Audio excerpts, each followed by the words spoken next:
I have got my latest prayer-gram post. It is, quite aptly, on the topic of the day, Jerusalem prayer. One passage reads, God bless Donald J. Trump. He understands the real principles behind success. It is not being good at what you do or understanding theory and practice. It is being on the right side of the blessing of God. Whoever blesses Israel shall be blessed, whoever curses Israel shall be cursed. And, lest there be any misunderstanding, if we bless Israel, regardless of its faults, lack of faith, both personally and organizationally, God bless us. While the world cries out, Donald J. Trump, who learned about the blessing on his mother's knee, masters the simple, plodding art of doing the right thing regardless of consequences. Prayergrams send their posts not just to the believers, but others, like journalists who have written negatively about the Christian writer Donald Trump. This is intended to show us the error of our ways and also, if possible, save our souls. The Jerusalem prayer was, the evangelist's stress, of great importance, something that needed to be widely disseminated after Trump had announced that the U.S. Embassy would be moved from Tel Aviv to Jerusalem. Donald Trump officially recognizes Jerusalem as Israel's capital. There are no fewer than 50 million evangelicals in America who, according to research, are convinced of the literal truth of biblical prophecy. A recent survey found that 82% of white evangelicals believe that God gave Israel to the Jewish people, a conviction shared by just 40% of American Jews. Among these evangelicals there are those who believe in the prophecy of the end of days, foretelling Jewish control of all Jerusalem, a war of civilizations, and a choice of Jews to either embrace Christianity or die in the wrath of God. The decision to move the embassy does not actually have much popular support across the U.S. population as a whole. A Brookings Institution survey found that it has the backing of only 31%. Polls have also repeatedly found that a large majority of American Jews, who tend on average to have a better standard of education than the rest of U.S. population, and are liberal by tradition, oppose the move. But Trump's Jerusalem declaration has been widely and enthusiastically welcomed by his religious base.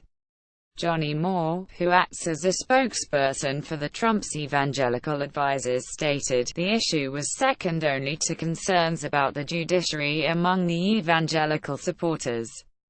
President Trump has yet again demonstrated to his evangelical supporters that he will do what he says he will do. For Paula White, a megachurch pastor from Florida who is close to Trump, once again, President Trump has shown the world what I have always known: he is a leader who is willing to do what is right, however loud are the voices of the skeptics and the critics. Evangelicals are ecstatic, for Israel is to us a sacred place and the Jewish people are our dearest friends. There is also the money in this. Trump's campaign has received substantial funding from the Christian right and also hardline American Jewish promoters of Israel. They include Sheldon Adelson, the casino billionaire and Republican donor, who had given $20 million (£14.9 million) to a PAC political action committee which supported the Trump campaign, and another $1.5 million to the organizers of the Republican convention. Adelson has been lobbying the president persistently on the embassy transfer. Trump is not the only senior member of the administration to cultivate the Christian right. Vice President Mike Pence, who could be seen on TV standing behind Trump as the embassy announcement was made, with a reverent blow to his face, had pressed for a move to Jerusalem. And backing also came from Nikki Haley, the ambassador to the UN, who tries her best to match Trump on hawkish rhetoric about smiting America's enemies. She avidly courted the evangelical vote while governor of South Carolina.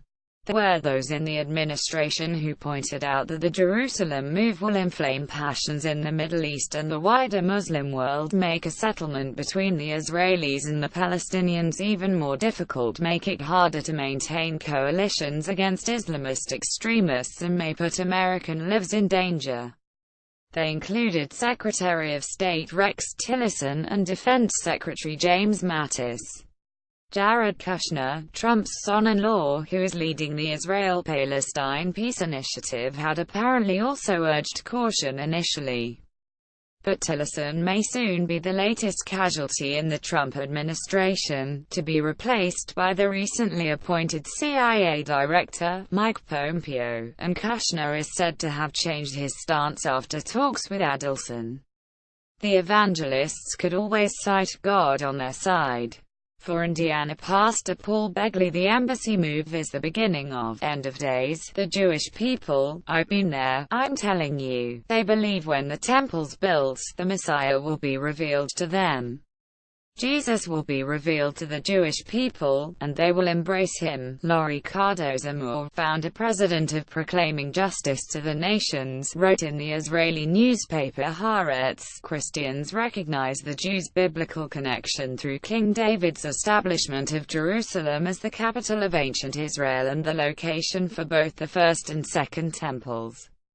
According to the prophets, Ezekiel, Isaiah and the Apostle John, all Israel awaits the rebuilding of the Third Temple. President Donald Trump may implement one of the most biblically historic initiatives of his presidency by allowing the first step of the Jerusalem Embassy Act to go into effect. Quote, but, as Cardozo-Moore points out, this was only the first step. It will take several years for the embassy to be moved, construction to start and suitable accommodation found for diplomats and staff. A lot can happen in that time. The whole thing may drift on the next election. Kushner may become the next person in the White House to be arrested in special counsel Robert Mueller's investigation into the White House's Russian connections after the charging of former National Security Advisor Michael Flynn. Trump may himself be impeached or indicted. There is thus always the possibility, one has to accept, that the end of days is not imminent. Armageddon will be put on hold. The Messiah will not appear for the time being and the Jews will not have to convert to Christianity or perish. More about Donald Trump, Jerusalem, Israel reuse content.